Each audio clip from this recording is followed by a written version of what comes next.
We have a live interview here on Media Buzz with Ron DeSantis, the second-place presidential contender, which I'll get to in just seconds. Also, Donald Trump says he probably made a mistake in naming Chris Wray to run the FBI in an interview that just aired here on Fox. The Florida governor joins us now from Tallahassee. Governor DeSantis, welcome.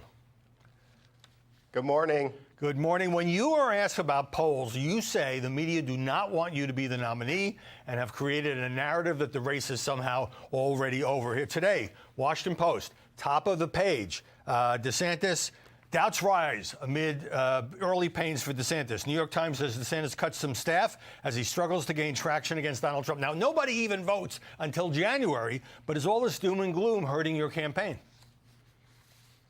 Oh, not at all. But I think clearly you see an effort to create these narratives. I think the good thing about it is Republican primary voters are very smart. They know where these corporate outlets stand on the political spectrum. And so the extent that they become convinced that the media does not want me to be the nominee above all else, that will in the long run absolutely help me. And I think it's interesting that they're talking about some of this campaign process. You know, we were 5.5 weeks as a candidate in the second quarter for fundraising. Mm-hmm. We raised more money than Joe Biden did in the second quarter, who's the sitting president.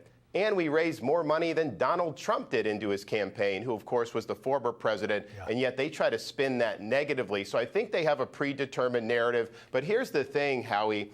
We were just in Iowa on Friday at the Family Leader Summit. That was effectively the kickoff to Iowa caucus season. Yes. So Iowans are starting to pay more attention to it. We were able to talk to thousands of people over a 2-day period. And the number one thing I hear from people, is this.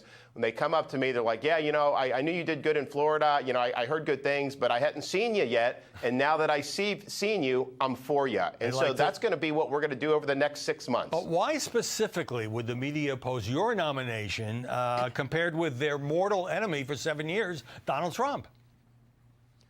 Because I think they know that I would beat Biden and beat him soundly. And then maybe even more importantly, they've seen what I've done with Florida, where we've beat the left on all these different issues. I mean, we've beat them on illegal immigration. We beat them on indoctrination in schools. We've done all these great things. And now Florida, even CNBC is acknowledging we're the top economy of all 50 states. And so I think that they see me as somebody who will actually enact some of these bold things as president. Of course, they don't want that. The corporate press wants the status quo. They want the bureaucracy to be in control. They don't want someone like me to come in and dismantle the administrative state. No way. They don't want me coming in and offering strong policies at the border, or me coming in and reversing things like Bidenomics and the Green New Deal. Yeah. So both from an electoral perspective and a substantive perspective, they view me as this most significant threat to their agenda. You are